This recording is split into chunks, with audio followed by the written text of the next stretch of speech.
Alright, so what we want to cover now is what we take on our trail backpack. So our trail backpack is going to be used anytime we go hiking, when we go camping and we go on day trips, maybe even if you're going to a local festival and you want something to take with you that has everything that you need, right? So you can obviously use your baby toddler carrier, or you can just use a regular backpack. It's whatever works for your family. So the things that I keep in my basically my kit for my trail backpack, I'm going to go through with you now. So first thing is I pooped in the woods bag. So this is everything that you need if you or your child needs to go to the bathroom outside.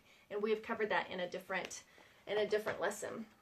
It also has hand sanitizer.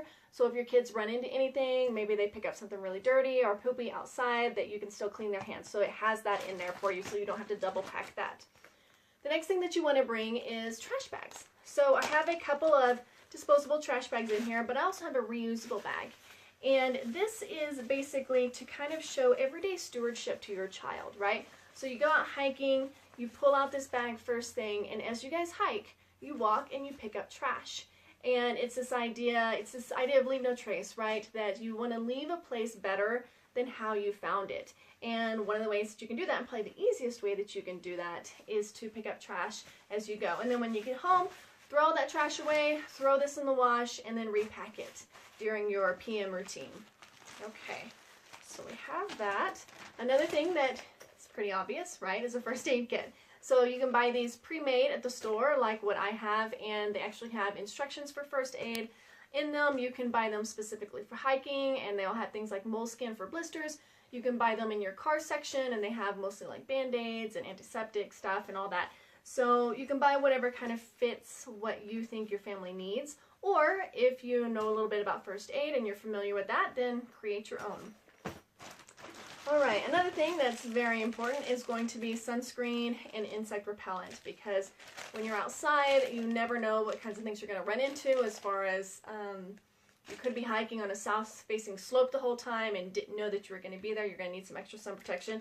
Or you could run into a lot of mosquitoes or whatever it might be, right? Ticks. Oh, I hate ticks. So you want to pack these. I always pack these separately in a baggie by themselves, just in case that they leak. It's an easy cleanup, and I don't have to worry about cleaning up everything else in my bag.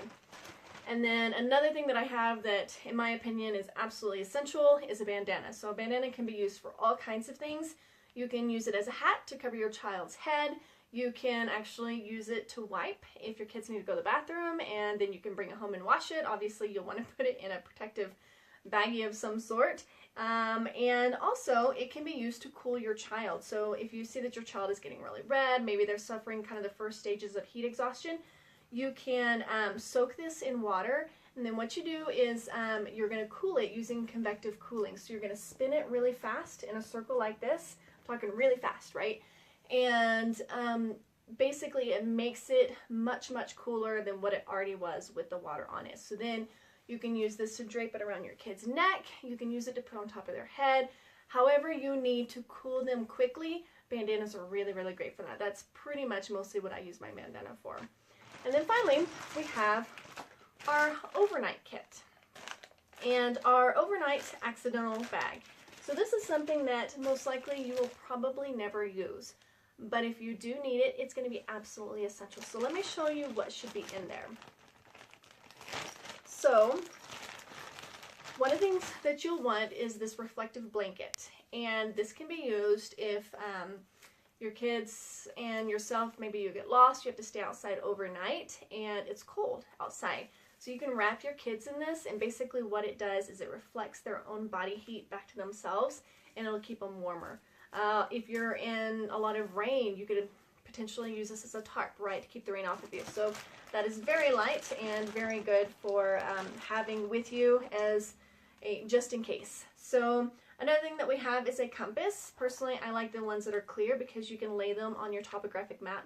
If you are going anywhere that's unfamiliar, or if you're taking a long hike, it's a really, really good idea, I would argue an essential idea, to take a topographic map with you. And learn some navigation skills, right? And learn how to use your compass. Even if you know nothing about navigation skills and maybe you don't have a map with you, if you get lost, you can use the compass to find your way back to where you started from. So think about where the trailhead was in relation to the nearest town or a river or whatever it is, and then use your compass to be able to find your way back. Another thing, if obviously it's called an accidental overnight bag, right? So you'll need a flashlight. So it's really good to have some type of flashlight in your bag at all times, just in case. And personally, I prefer headlamps because basically you can put it on, right? And then your hand's free. And you can build a shelter for you and your kids. You can work on building a fire, and you're not having to hold one flashlight or have a kid do something, right? It can just be on your head, and it's really helpful, and these are not expensive. So, speaking of flashlight, you always want to pack extra batteries. And then we have our whistle here, and the whistle is just another kind of an emergency type of a tool, right? If you do get lost and you feel like you're in a place where someone else might hear you, even if they can't hear you, it's probably a good idea to blow your whistle. So the idea when you get lost is to blow 3 short bursts. And that's supposed to indicate, hey, someone's out there and they need help. Honestly, if you're out in the woods and you're blowing a whistle, people are probably going to get the idea that you need help, right? So this is very light, it's plastic, it's easy to pack, and it will be important if you actually do get lost. And then finally, something that's pretty essential is going to be a fire starter. And so if you get stuck overnight, it almost doesn't matter where you are, unless you're like in the dead of summer in the desert, whenever the nights don't really cool off too much, you're going to need a fire starter because you're going to get cold. So, oh, and then finally, we have our multi-tool. And your multi-tool will come in handy because basically it can allow you to cut branches and some pliers if you need them. Multi-tools look differently. You may just want to get one that has a knife and a saw because those are really going to be most essential for you outside.